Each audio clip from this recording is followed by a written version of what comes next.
Marker. This is feature filmmaking on a micro-budget with Sorry We're Dead. Hey, Alex Zaitchik here, writer-director of the indie dramedy Sorry We're Dead, and welcome to my little series about some of the details and decisions that went into finishing my first feature.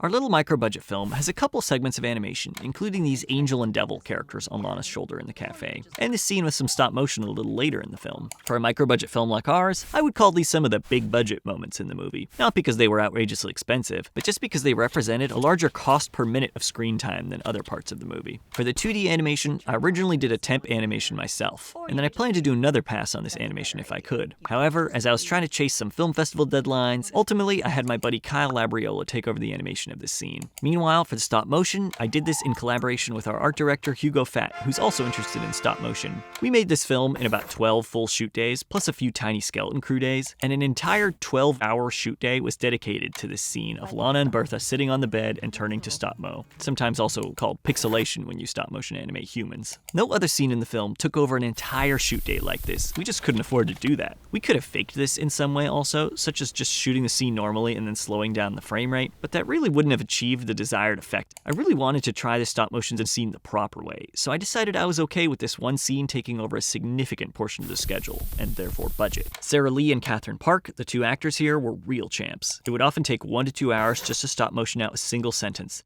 And because you see a window here behind Catherine, we were racing against the sun to get her shots done. We would get ready to animate a line and then ask them to get real comfortable in a spot because they were about to have to be incredibly still for like 1 to 2 hours. You can see Sarah put a hand under her arm part of the way through this shot because it's incredibly difficult to hold your arm up for a long period of time. And here with Catherine, you can see her hair dancing around, sometimes called chatter in the stop motion world, because Hugo kept running in to zhuzh it around a little bit to purposefully push the stop-mo look a little further. We still filmed the entire scene in live action, just in case the stop motion section might fail miserably in some unforeseen way, because I'd never done it. I didn't know if it was going to work, but luckily it all worked out as intended and we were able to do this scene the way I wanted. The lesson here is that on a little micro-budget feature film, you probably don't have much budget to spare. Maybe your best bet is to pick a few little moments in your movie that you're willing to divert some extra resources to, even possibly at the expense of some other scenes. Maybe another scene or two end up getting much more simple coverage, so you can allocate extra time to a particularly special moment in your movie. Even the big dogs need to do this sometimes. Breaking Bad has an episode in season 3 called Fly that is considered by many to be the worst episode of the show. The whole episode takes place in one location with pretty much just the 2 lead characters, whereas the rest of the season and show is known for much bigger budget, bombastic moments. But they actually chose to do this so that their budget could be preserved for